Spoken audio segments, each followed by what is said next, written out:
بسم اللہ الرحمن الرحیم۔ السلام علیکم ورحمۃ اللہ وبرکاتہ۔ میں امید کرتا ہوں کہ آپ سب خیریت سے ہوں گے اور اللہ تعالیٰ سے دعا کرتا ہوں کہ اللہ تعالیٰ آپ کو سدا خیر و عافیت کے سائے میں رکھے۔ پیارے دوستو، آج آپ کو محبت کا جو خاص وظیفہ بتانے کے لیے حاضر ہوا ہوں، یہ محبت کا 400 سالہ پرانا وظیفہ ہے۔ ایسا وظیفہ جو دوسرے انسان پر ضرور اثر کرتا ہے۔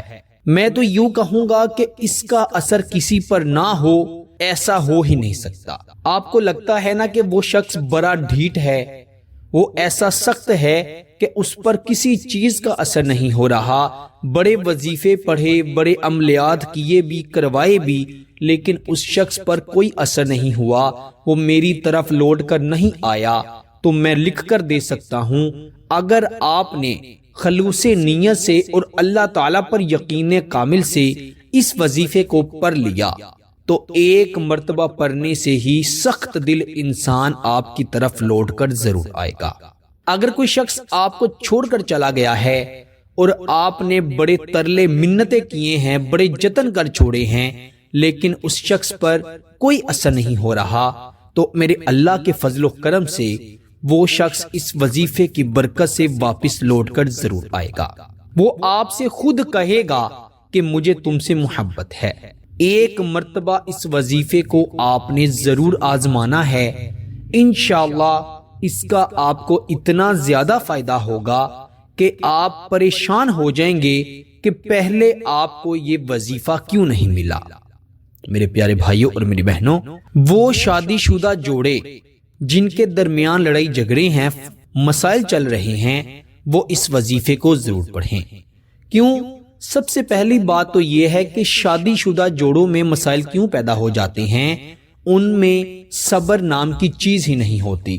شوہر بیوی کو کچھ کہہ دے، بیوی شوہر کو کچھ کہہ دے، یا ساس سسر میں سے کچھ کہہ دے، تو لڑکی یا لڑکا صبر نہیں کرتے، جس کی وجہ سے وہ اپنے گھر کو خراب کر دیتے ہیں۔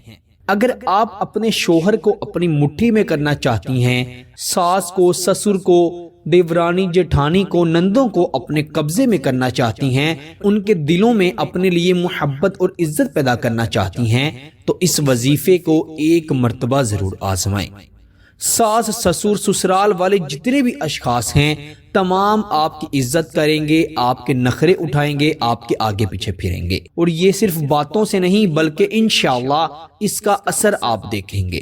اگر کوئی شادی شدہ مرد چاہتا ہے کہ میری بیوی میری عزت کرے، میرے گھر والوں کی عزت کرے، تو انشاءاللہ اس وظیفے کی برکت سے جیسا چاہیں گے ویسا ہی ہوگا۔ اگر کسی سے پسند کی شادی کرنا چاہتے ہیں، وہ شخص اس بات سے غافل ہے، اسے پتہ ہی نہیں ہے کہ آپ اس سے بڑی محبت کرتے ہیں، شادی کرنا چاہتے ہیں، تو آپ اس وظیفے کو پڑھیں۔ اللہ کے فضل و کرم سے اس کے دل میں آپ کے لیے ایسی لگن پیدا ہوگی کہ وہ خود چاہے گا کہ آپ کا اس سے نکاح ہو جائے۔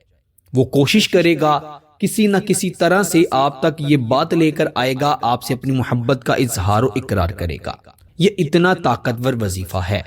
اس وظیفے کے بارے میں یہ بھی کہا جاتا ہے کہ اگر کسی انسان کو مجبور کرنا ہے محبت کرنے پر، تو اس وظیفے سے وہ شخص اتنا مجبور ہو جاتا ہے، وہ چاہے دنیا کے کسی بھی کونے میں موجود ہو، کسی بھی ملک میں ہے، کسی بھی کام میں مصروف ہے، اس کے دل میں آپ کے لیے محبت کی طرف پیدا ہو جاتی ہے۔ اس کا دل آپ کی محبت میں آگ کی طرح بھڑکنے لگتا ہے۔ میرے پیارے دوستو، اس وظیفے کو صرف جائز مقصد کے لیے پڑھنا ہے۔ کسی غلط مقصد کے لیے پڑھا تو آپ کو نقصان ہوگا، فائدہ نہیں ہوگا، اور فائدہ دینے والی ذات میرے اللہ کی ہے، اسی لیے اللہ پر یقین رکھتے ہوئے آپ نے اس وظیفے کو پڑھنا ہے۔ رات کے وقت تنہائی میں بیٹھ کر پڑھا جائے گا۔ 3 مرتبہ آپ نے درود ابراہیم ضرور پڑھنا ہے، جو ہم نماز میں پڑھتے ہیں۔ اللہم صلی علی محمد وعلی آل محمد کما صلیت علی ابراہیم وعلی آل ابراہیم انک حمید مجید۔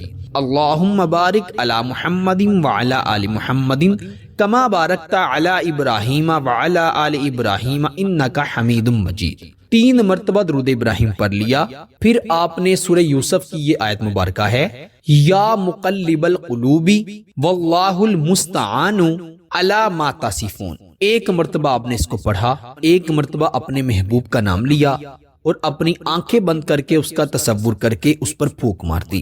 پھر دوسری مرتبہ آپ نے یا مقلب القلوب واللہ المستعان علی ما تصفون پڑھا اور ایک مرتبہ اپنے محبوب کا نام لیا اور آنکھیں بند کر کے اس کا تصور کر کے اس پر پھونک مار دی۔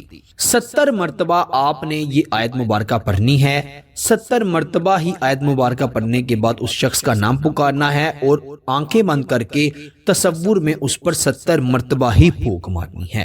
ابھی آپ پہلی پھونک ماریں گے تو میرے اللہ کے حکم سے اس شخص پر اثر ہوگا۔ جیسے جیسے پڑھتے جائیں گے، پھونک مارتے جائیں گے، وہ آپ کی محبت کے جال میں پھنستا چلا جائے گا۔ ایسا پھنسے گا کہ اللہ کے فضل و کرم سے جان چھڑوانا مشکل ہو جائے گی۔ وہ آپ سے اتنی محبت کرے گا کہ آج سے پہلے کسی نے ایسی محبت نہیں کی ہوگی۔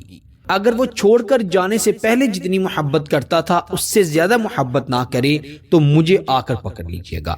یہ اتنا مجرد وظیفہ ہے۔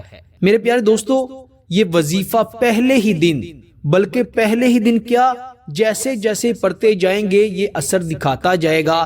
وہ شخص اگر آپ کا نمبر بلاک کر بیٹھا ہے، فوری آپ کو ان بلاک کرے گا، خود کال کرے گا، اور اگر اس نے آپ کا دل دکھایا ہے، آپ کو رلایا ہے، تڑپایا ہے، تو میرے اللہ کے حکم سے وہ آپ سے اپنی ہر غلطی کی معافی بھی مانگے گا، اور آپ پر بھی لازم ہے کہ نخرے کیے بغیر آپ اسے معاف کر دیں۔ معاف کرنے والا اور معافی مانگنے والا دونوں اللہ تعالیٰ کو بڑے پسند ہیں۔ ہمارے پیارے نبی صلی اللہ علیہ وسلم نے فرمایا کہ اگر معاف کرنے سے یا معافی مانگنے سے تیری عزت کم ہو جائے تو میدان محشر والے دن مجھ سے لے لینا۔ یہ ہمارے پیارے نبی نے ہمیں گارنٹی دی ہے کہ معافی مانگنے والا یا معاف کرنے والا اللہ کے ہاں سرخرو ہو جاتا ہے، اور وہ انسان اللہ کے سامنے ہی نہیں بلکہ جس شخص کو معاف کر رہا ہے یا جس سے معافی مانگ رہا ہے اس کے سامنے بھی سرخرو ہو جاتا ہے۔ اگر آپ کا محبوب آپ کی طرف لوٹ کر آئے تو آپ نے اس سے گلے شکوے نہیں کرنے بلکہ اللہ کے واسطے اسے معاف کر دینا ہے۔ انشاءاللہ اس وظیفے کے بعد وہ آپ سے شدید محبت کرنے لگے گا۔ محبت کا کوئی بھی مسئلہ ہو، اس وظیفے کو آپ نے ایک مرتبہ ضرور پڑھنا ہے۔ انشاءاللہ آپ اس کا اثر خود اپنی آنکھوں سے دیکھیں گے۔ وہ شخص جو آپ کی ایک نہیں سنتا، آپ کی ہر بات مانے گا، جی جی کرتا رہے گا۔ اللہ تعالیٰ سے یہی دعا کرتے ہیں کہ اللہ تعالیٰ ہم سب کو اپنے سوا کبھی کسی کا محتاج نہ کرے، ہمیشہ اپنی ذات کا ہی محتاج رکھے۔ جو ماں باپ اپنے بچے اور بچیوں کے رشتوں کی وجہ سے پریشان ہیں، اللہ تعالیٰ انہیں اچھے اور نیک رشتے عطا فرمائے۔ جو مسلمان بے اولاد ہیں، اللہ تعالیٰ انہیں صالح اور نرینہ اولاد عطا فرمائے۔ جن میاں بیوی کے درمیان اختلافات اتنے بھر چکے ہیں کہ بات طلاق تک پہنچ گئی ہے، میرا اللہ ان کے حال پر رحم فرمائے اور ان میں اتنی محبت عطا فرمائے کہ ساری زندگی وہ خوشحالی سے گزاریں۔ اور جو لوگ کسی سے محبت کی شادی کرنا چاہتے ہیں، جو کسی کو پسند کرتے ہیں، اللہ تعالیٰ ان کے نکاح میں ان کی محبت میں آسانی پیدا کرے، آمین ثم آمین۔ پیارے دوستو، اس وظیفے کی خاص اجازت کے لیے ویڈیو کو ضرور لائک کریں، چینل پر نئے ہیں تو چینل کو بھی ضرور سبسکرائب کریں۔ آپ سے انشاءاللہ اگلی نئی ویڈیو میں ضرور ملاقات ہوگی۔ تب تک کے لیے اپنا بہت سارا خیال رکھیے گا اور بندہ ناچیز کو اپنی دعا میں ضرور یاد رکھیے گا۔ اللہ حافظ۔